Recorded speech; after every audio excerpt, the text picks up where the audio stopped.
नमस्कार मित्रांनो, युवराज अकॅडमी 24 या आपल्या एज्युकेशनल यूट्यूब चॅनलवर मी तुम्हाला सर्वांचं स्वागत करतो। तर मित्रांनो, आगामी काळामध्ये होणारी 17,465 पदाची पोलीस भरती आणि त्याच्यानंतर आरोग्यसेवक, आरोग्यसेविका तसेच ग्रामसेवक या पदासाठी मित्रांनो गणित आणि बुद्धिमत्तेचे महत्त्वपूर्ण या ठिकाणी व्हिडिओ आपण अपलोड करत आहोत। तर महत्त्वाची गोष्ट म्हणजे गणित आणि बुद्धिमत्तेला तुम्ही पैकीच्या पैकी गुण या ठिकाणी मिळवू शकता। मात्र तुम्हाला जे काही गणित आहे याचा सराव असणं गरजेचं आहे। त्या दृष्टिकोनातून मित्रांनो महत्त्वाचे व्हिडिओ आपण या ठिकाणी अपलोड करत आहोत। तर या ठिकाणी पहा, तुम्हाला TCS आणि IBPS या पॅटर्ननुसार आपण गणित कशा स्वरूपामध्ये परीक्षेला विचारायचं प्रिव्हियस इयर क्वेश्चन आपण या ठिकाणी घेणार आहोत। त्यामुळे मित्रांनो थोडेसे गणित या ठिकाणी अवघड असणार आहेत, परंतु महत्त्वाची गोष्ट म्हणजे हे तुम्हाला मी समजून सांगितल्याच्या नंतर 100% तुम्हाला गणित या ठिकाणी समजणार आहे। तर चला मित्रांनो, वेळ न लावता आता व्हिडिओची सुरुवात करूया।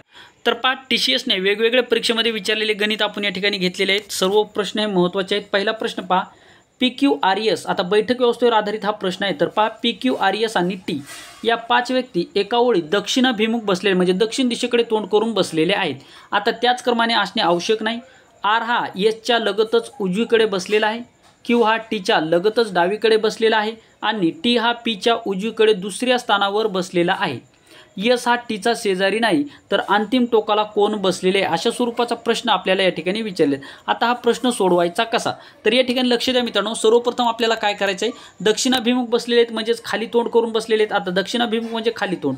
आता खाली तोंड करून बसल्याच्या नंतर या ठिकाणी पहा मित्रांनो, ही असणाऱ्याची डावी बाजू, ही असणाऱ्याची डावी बाजू आणि ही असणाऱ्याची उजवी बाजू, ही असणाऱ्याची उजवी बाजू, हे तुम्हाला कळणं गरजेचं आहे। कारण की हे खाली तोंड करून बसले, ज्यावेळेस हे खाली तोंड करून बसले त्यावेळेस या साईडची डावी बाजू आणि या साईडची उजवी बाजू। आता याची मांडणी कशी करायची, तर पहा सर्वप्रथम आपल्याला काय म्हटलेलं आहे, पहा महत्त्वाची गोष्ट या ठिकाणी आपल्याला लक्षात ठेवायची। सर्वप्रथम आपल्याला काय म्हटलेलं आहे, पहा सुरुवात इथून झालेली आहे। पहा, R हा Sच्या लगतच उजवीकडे बसलेला आहे। कोण कोणाच्या उजवीकडे बसलेले मित्रांनो, R हा Sच्या उजवीकडे बसले, कोणाच्या Sच्या। मग आपण काय करूयात मित्रांनो, S या ठिकाणी लिहून घेऊयात S। आता Sच्या उजवीकडे कोण बसले, Sच्या उजवीकडे बसलेले मित्रांनो R हा Sच्या उजवीकडे बसलेला आहे। ही झाली आपली पहिली कंडिशन, ठीक आहे। त्याच्यानंतर पहा, T हा Qच्या लगतच डावीकडे बसले, T हा Qच्या लगतच, कोणाच्या Qच्या डावीकडे। या ठिकाणी जर आपण Q जर घेतला तर Qची डावी बाजू कुठली असणार आहे, आता Qची डावी बाजू असणार समोरची, म्हणजेच Q हा Tच्या लगतच डावीकडे बसलेला आहे। Q कोणाच्या डावीकडे बसले, Tच्या डावीकडे, Tच्या कोणाच्या डावीकडे, मग या ठिकाणी झाला मित्रांनो T। आता Tच्या डावीकडे झाला Q, Tच्या डावीकडे झाला Q। पुढे काय म्हणलेले पहा, आणि T हा Pच्या उजवीकडे दुसऱ्या क्रमांकावर आहे। म्हणजेच मित्रांनो कोण कोणाच्या दुसऱ्या क्रमांकावर, पण T हा Pच्या उजवीकडे दुसऱ्या क्रमांक, म्हणजे या ठिकाणी जर P बसवला तर पहिला क्रमांक Qचा उजवीकडे आणि दुसरा क्रमांक झाला Tचा। आता डबल समोर काय म्हणले पहा, S हा Tचा शेजारी नाही, S हा Tचा शेजारी नाही, म्हणजे S आणि T जवळजवळ बसणार नाहीत। हे झाली आपली पहिली कंडिशन, ही झाली आपली दुसरी कंडिशन। म्हणजेच या ठिकाणी S हा Tचा शेजारी नाही, म्हणजेच आपण काय करूया, R आणि S याला समोर बसूयात, म्हणजेच या ठिकाणी येईल R आणि त्याच्या समोर येईल S। आता ही झाली मित्रांनो आपली मांडणी। आता आपल्याला विचारलं काय, तर अंतिम टोकाला कोण बसले, तर मित्रांनो पहा अंतिम टोकाला कोण बसले, तर या ठिकाणी T आहे आणि या ठिकाणी S आहे, म्हणजे अंतिम टोकाला T आणि S, म्हणजेच मित्रांनो ऑप्शन क्रमांक 3 असणार आपल्या प्रश्नाचं उत्तर। S आणि T हे अंतिम टोकाला या ठिकाणी बसलेले आहेत। तर अशा स्वरूपामध्ये हा प्रश्न तुम्ही सोडविणं गरजेचं आहे। तर मित्रांनो आशा करतो हा प्रश्न सुद्धा व्यवस्थितरित्या तुम्हाला समजला असेल। पुढचा प्रश्न पहा, सुरेश त्याच्या घरापासून उत्तरेकडे 10 मीटर चालतो। पहा, सुरेश त्याच्या घरापासून उत्तरेकडे 10 मीटर चालतो, तो डावीकडे वळून 4 मीटर चालतो, तो पुन्हा उजवीकडे वळतो आणि 13 मीटर चालत त्याच्या आजोबाच्या घरी पोहोचतो। आता तो त्याच्या घरापासून किती किलोमीटर लांब अंतरावर आहे, अशा स्वरूपाचा हा प्रश्न आहे। दिशाण्यांवर आधारित सुद्धा हा महत्त्वाचा प्रश्न आहे। आता तुम्हाला दिशा माहीत असणं गरजेचं आहे। यावर आधारित मी ऑलरेडी 1-2 व्हिडिओ बनवले आहेत, ते जर पाहिले नसतील तर तुम्ही पाहून घ्या, 100% तुम्हाला त्याचा फायदा होईल। किंवा जर तुम्हाला असं वाटत असेल की दिशाण्यांवर बेसिक व्हिडिओ घ्यावा, तर मला तुम्ही कमेंट बॉक्समध्ये सांगा, नक्की दिशाण्यांवर आधारित बेसिक व्हिडिओ मी तुम्हाला करून देणार आहे। तर पहा, सुरेश त्याच्या घरापासून उत्तरेकडे या ठिकाणी 10 मीटर चालत जातो। आता उत्तरेकडे चालत जातो म्हणजेच मित्रांनो आपल्याला वर जावं लागेल, म्हणजेच या ठिकाणी आपण सुरेशचं घर या ठिकाणी मांडूयात। हे झालं सुरेशचं घर, ठीक आहे।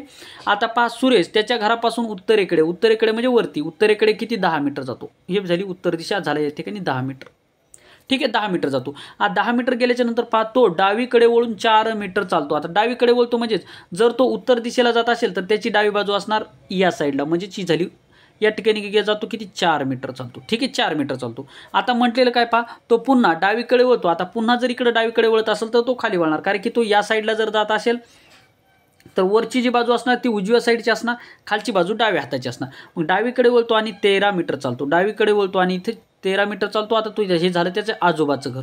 या ठिकाणी पोहोचला किती 13 मीटर आणि हे झालं याच्या आजोबाचं घर.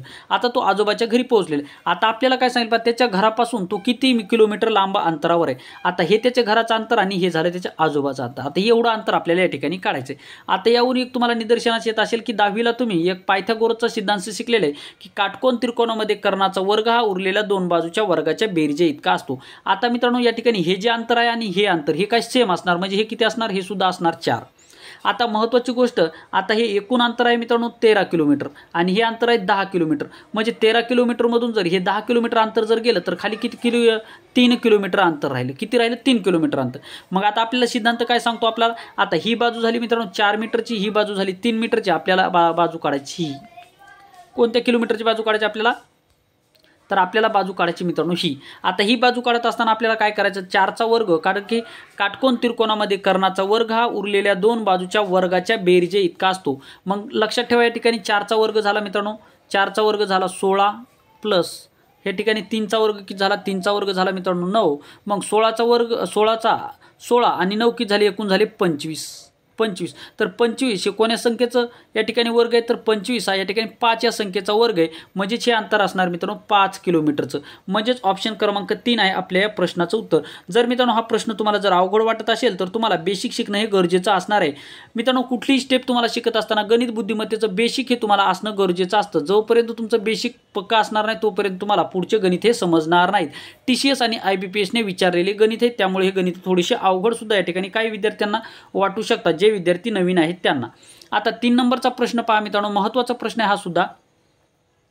खालील प्रश्नात दिलेल्या मालिकेतील गहाळ संख्या शोधा. गहाळ संख्या या ठिकाणी आपल्याला शोधायची आहे.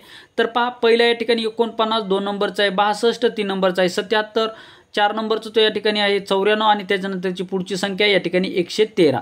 म्हणजेच 49, 62, 77, 94, 13 आणि पुढची संख्या काय असणार, अशा स्वरूपाचा प्रश्न आपल्याला विचारलेला आहे. आता असा प्रश्न विचारल्याच्या नंतर 5 संख्या या ठिकाणी वाढत जाताना आपल्याला दिसत आहे. ज्यावेळेस संख्या वाढत जाताना दिसत असतात त्यावेळेस मित्रांनो त्याचा फरक काढणं आपलं सर्वप्रथम गरजेचं असतं. कारण की याचा फरकामध्ये 100% तुम्ही जर फरक जर काढला तर 100% याचं उत्तर तुम्हाला लवकरच मिळून जातं. तर पहा 49 आणि 62 या दोघांमध्ये जर फरक जर पाहिला तर कितीचा निघतो पहा. 49 या ठिकाणी पहा 49 आणि 62, त्याच्यानंतर 77, त्याच्यानंतर मित्रांनो 94, त्याच्यानंतर 113. ठीक आहे. आता याच्यामधला आपण फरक पाहूया. त्या दोन संख्येमधला जर फरक जर काढला तर पहा आता या ठिकाणी 12 मधून 9 गेला 3 राहिला, त्याच्यानंतर या ठिकाणी राहिला 5. आता या 6च्या ठिकाणी राहिला 5, 5 मधून 4 गेला 1 राहिला, म्हणजे याच्यामध्ये कितीचा 13चा फरक. पुढची संख्या पहा आता 7 मधून 2 गेला मित्रांनो 5 राहिला, या 7 मधून हा 1 गेला राहिला 1 राहिला, 7 मधून 6 गेला 1 राहिला, म्हणजे 77 मधून 62 गेला तर किती राहिला 15 राहिला, 62 मधून 49 गेला 13 राहिला. आता 94 मधून जर आपण 77 जर काढले तर किती राहणार पहा.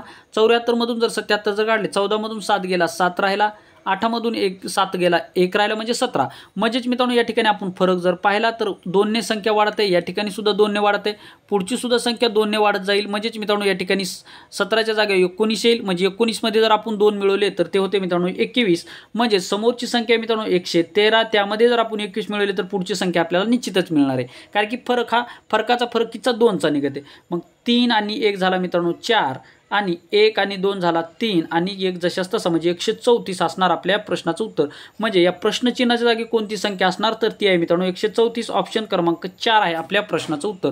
तर आशा करतो मित्रांनो हा सुद्धा प्रश्न तुम्हाला व्यवस्थितरित्या समजला असेल. पुढचा प्रश्न आपण लगेच या ठिकाणी पाहूयात. पुढचा प्रश्न अतिशय महत्त्वाचा आहे. हा प्रश्न खूप वेळेस परीक्षेला विचारला जातो. हा प्रश्न तसा तुलनात्मकदृष्ट्या सोपा सुद्धा आहे. तर पहा ए म्हणजे आता या ठिकाणी पहा काय दिलेलं आपल्याला, संख्या काय दिले. सर्वप्रथम वरचे वाचूयात.